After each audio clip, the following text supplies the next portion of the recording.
Les livres font les époques et les nations comme les époques et les nations font les livres. Comme les époques et les nations font les livres.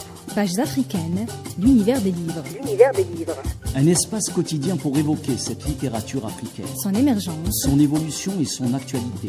Ses acteurs donneurs dynamiques se frayant un chemin dans un univers riche. Riche par ses traditions, son histoire, ses mythes et ses légendes. Ses mythes et ses légendes. Pages africaines, une chronique de Hassan Arab.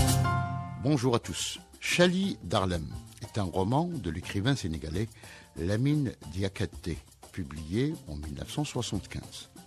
Ce roman retrace l'histoire d'un immigré sénégalais qui va découvrir l'histoire du combat et de la lutte des Afro-Américains qui militent pour leurs droits civiques.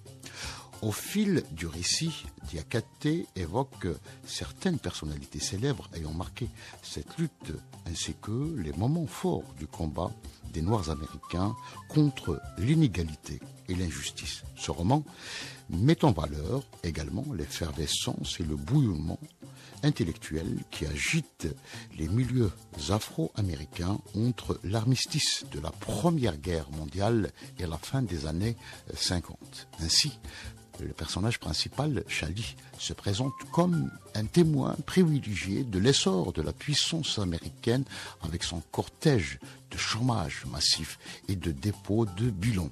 Ce protagoniste a connu les effets de la crise boursière de 1929.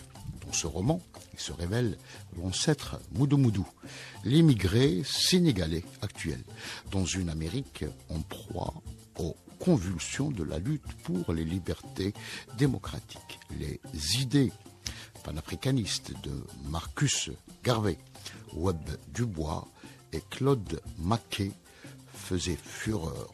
Le militant politique qui était également lié au passé culturel des Afro-Américains trouve opportun d'enseigner le Goumbé, danse folklorique de la communauté Lébou du Sénégal, à plusieurs groupes de jeunes. C'est justement, nous dit Brahim Thioune, à la faveur d'un récit délivré par Chali lui-même qui se dévoile la double facette de sa vie de militant. Ainsi, le protagoniste impose le respect dans sa communauté d'accueil. Homme de couleur, homme de douleur aussi, venu de la lointaine Afrique, contrairement à ses frères afro-américains qui n'ont jamais connu la mère patrie, cultive tout au long de ce récit l'esprit de liberté. Liberté qui ne s'envisage pas, selon lui,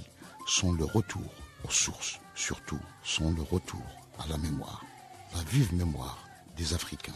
À très bientôt.